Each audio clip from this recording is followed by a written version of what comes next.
Hey YouTube. So today we are going to be driving my sister's 2023 Toyota RAV4 Adventure. With that, she's actually in front of me right now in her 99 Camry. I told you that car was back here. With that, I haven't really been able to do anything with it at the moment, but of course she was like, oh, here, take my RAV4. I need to take a car home anyway. So here we are. And then also I have an update for you. I think I just destroyed my steering wheel with my Mazda CX-50, so we'll talk about that later. But in this case, let's go ahead and talk about this particular car. So Toyotas, with that, they've always had reliable vehicles. The RAV4 is no exception. With that, this generation, however, has seen some trouble, mainly due to some software issues. But in this case, this particular car has been actually pretty decent. The engine, when you are accelerating lightly, is not very raspy, but once you start to get it into the higher revs, it definitely sounds a little raspy and needs to lay off the cigarettes. It is a 2.5 liter engine, and it is mated to an 8-speed transmission. 203 horsepower is the power output of this vehicle, so a little bit more than my Mazda CX-50. However, with that, the CX-50's gearing is a little more aggressive, so these cars can actually keep up with one another pretty well.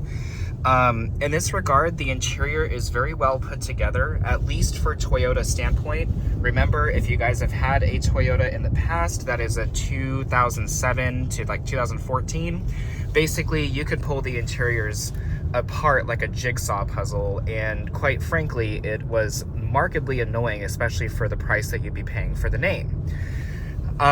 So engine's a little raspy. However, the vehicle itself, it is an all-wheel drive model because it is the Adventure Edition, and it does have the upgraded all-wheel drive, and it has rear axle disconnect.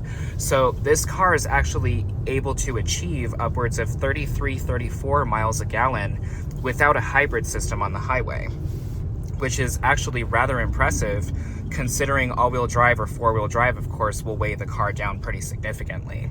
So overall, very decent vehicle to own. My sister has been very happy with it. Some quality issues here and there with it, particularly with the roof racks, but it is overall still pretty decent. Seats are comfortable in this car. This is actually the car that we took a trip in last year, and the seats are very, very comfortable. I don't notice any issues like in terms of the lumbar adjustments or the support or anything of that sort. So quite frankly, it is a very nice ride. Interior room on this, in a way, does beat the Mazda, particularly with the back seats. Now, the Mazda wins in terms of front seat room. I do feel a little bit more crammed in this car versus my Mazda CX-50, which the interior space is a little smaller in terms of the passenger compartment. But the trunk on mine, I've noticed, is a little bit longer than that of the RAV4. But in this case, they both go neck and neck in terms of their abilities. Now, in this regard, again, 33 miles a gallon on the highway, or more for that matter.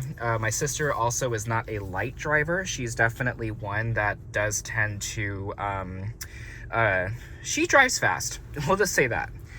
Going into the center compartment here, we talked a little bit about this before. Toyota does offer the hill descent control. This is more brake actuated. The snow mode will start the vehicle in second gear, and then it also does have mud and sand and rock to kind of give your all-wheel drive system something to look forward to. It does have eco, normal, and sport mode and auto vehicle hold here, along with an electronic parking brake. Now, what I like about my CX-50 is that the seats will burn your ass off.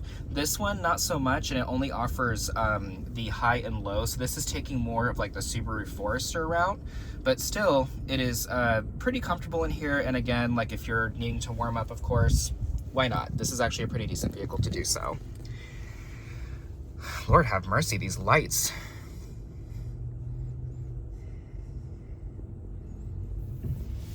All right, so here's a little bit of an acceleration clip. So one of the main complaints on the RAV4 is actually the 8-speed transmission. Now, you'll see this also in the Camry as well, but the 8-speed tended to have a software issue where it would very aggressively shift down to first if you were resuming on an acceleration. This car, we haven't noticed that. It's not something that's going to be launching you forward, so this must have been after a software correction. This 8-speed has been pretty reliable so far. The only thing I don't like about it is the torque converter clutch is very, very, very busy. In this instance, what I have noticed is that as it shifts up gears, and granted gears 4 through 8 are pretty much right on top of each other, the torque converter does a disengage, it re-engages, disengages, re-engages almost on every single shift. And in this regard, it's very busy, and the Mazda, I've noticed, is able to keep the torque converter locked up, and the Mazda also does it more aggressively to the point where the out of lockup and in lockup is very negligible. It just seems more like a direct drive experience in the Mazda, whereas this one, you can definitely feel some back and forth between slippage and also lockup.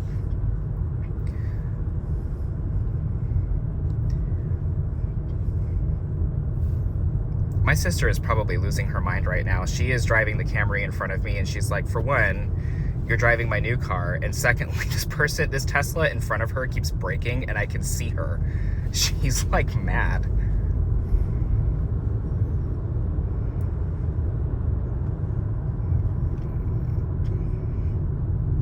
Yeah, she's like right on this Tesla right now. It's hilarious.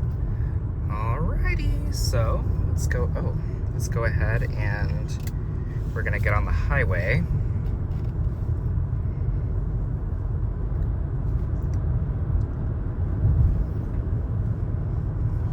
Oh, the Tesla got out from in front of her. I'm sure she's happy about that.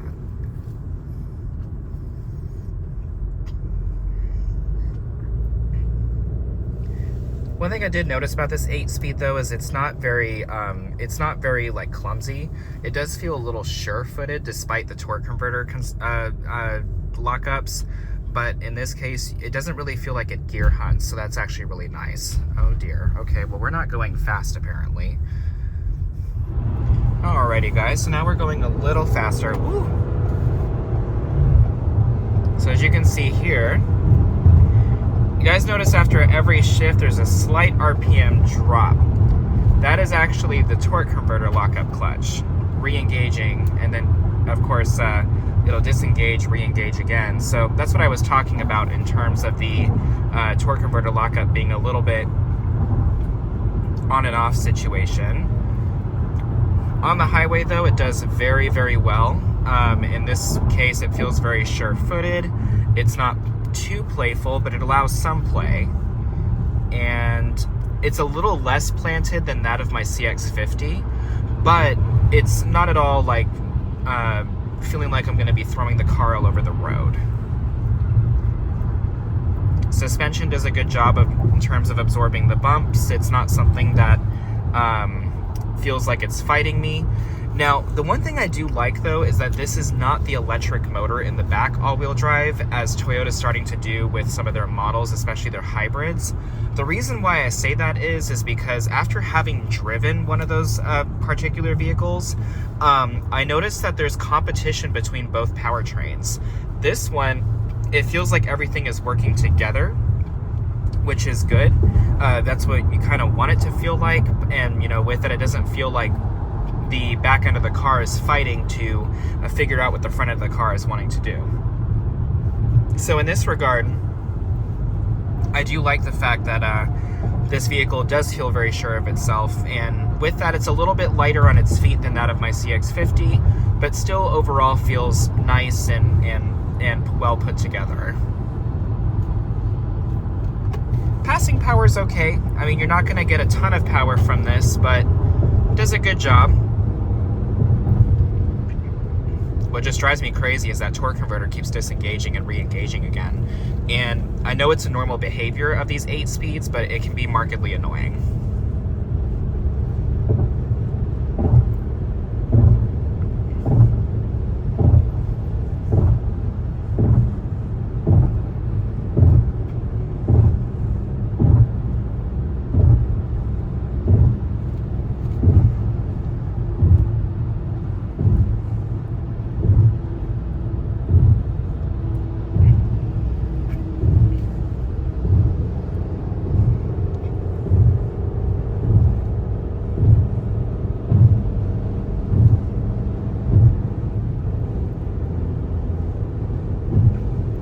These roads can be a little all over the place, I'm sorry. It's kind of like a little hilly roller coaster.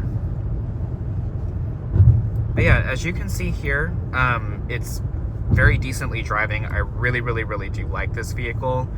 Awesome to road trip in, and really if you're just looking at something that's like comparable to a Subaru Forester, or with that, you know, something that's going to be a good family SUV that you don't need like 3 rows, this would be an excellent pick if we're being honest. So I'm hoping that this helps in terms of providing some insight here. If you guys have any questions, by all means, please leave them in the comments, and I'll talk to you guys soon. Have a good one.